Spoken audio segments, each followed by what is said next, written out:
হাওর express running স্টাফদের কর্মবিরতির জন্য ট্রেনটি ময়মনসিংহ রেলওয়ে স্টেশনে রেখে মঙ্গলবার সকাল 10:30টায় পালিয়ে যায় চালক। বুধবার কর্মবিরতি তুলে নেয় সকাল 8:30টার দিকে মোহনগঞ্জের উদ্দেশ্যে ময়মনসিংহ থেকে ছেড়ে যায় ট্রেনটি।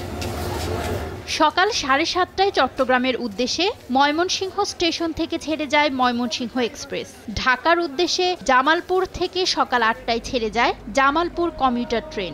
প্রতিটি ট্রেনেই যাত্রী ছিল চোখে পড়ার মতো। কিছুটা শিডিউল বিপর্যয় থাকলেও স্বস্তি ফিরেছে যাত্রীদের মাঝে। আজকে অবশ্য ট্রেন ছাড়ছে, বাইরে উঠে গেলে আমার অনেক খরচ। ট্রেন না থাকলে যেরকম স্কুলের মাস্টার, হাসপাতালের কর্মচারী, অন্য কর্মচারী অনেকেরই অনেক সুবিধা। ট্রেন যদি বন্ধ থাকে তা আমি মনে করি সকলেরই অনেক সমস্যা। ট্রেন তো বন্ধ ছিল, এবার এই ব্যাপার থাকলে তো আমাদের সমস্যা।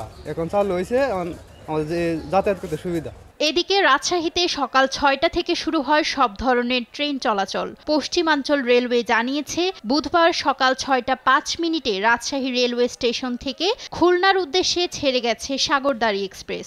এরপর 6:50 ঢাকার উদ্দেশ্যে ছেড়ে যায় মধুমতি এক্সপ্রেস এবং 7টায় বনলতা এক্সপ্রেস।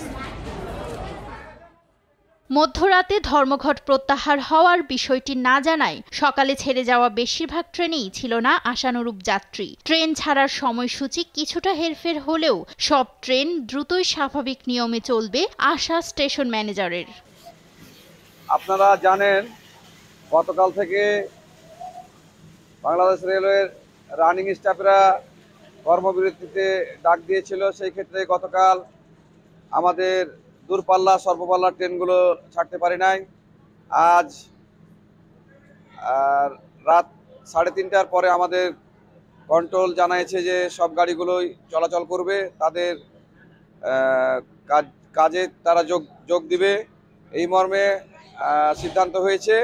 সেক্ষেত্রে আমাদের রাজশাহী থেকে দূরপাল্লা এবং স্বল্প পাল্লার যে ট্রেনগুলো সেগুলো যথারীতি ছেড়ে যাচ্ছে। এখন পর্যন্ত আমরা সাগরদাড়ি, আমরা মধুমতি এবং এইমাত্র আমাদের রাজশাহী চাপাই থেকে ছেড়ে আসা বনলতা ট্রেনটি আমাদের এই প্ল্যাটফর্মে অবস্থান করছে। আমরা আশা করছি সব ট্রেনগুলোই আমরা নির্ধারিত সময়ে ছাড়তে পারবো বলে আশা করছি আমরা। চট্টগ্রামের উদ্দেশ্যে পূর্বাঞ্চলের প্রথম ট্রেন ভোর 5:30টায় ছাড়ে চাঁদপুর থেকে। চট্টগ্রাম স্টেশন থেকেও শুরু হয়েছে সব আন্তনগর ও লোকাল ট্রেন চলাচল। সকাল 8টার পর ঢাকা ও সিলেটের উদ্দেশ্যে ছেড়ে যায় আন্তনগর, চট্টলা ও পাহাড়িকা এক্সপ্রেস। রাজবাড়ী থেকে সকাল 7:30টায় সাইটেল এক্সপ্রেস গোয়ালন্দঘাট স্টেশন থেকে ঈশ্বরদীর উদ্দেশ্যে ছেড়ে যায়। এছাড়া রংপুর, বগুড়া, সিলেট সহ সারা দেশেই এদিন সকালে শুরু হয় ট্রেন চলাচল। নুসরাত শোভা, নিউজ ডেস্ক, দেশ টিভি।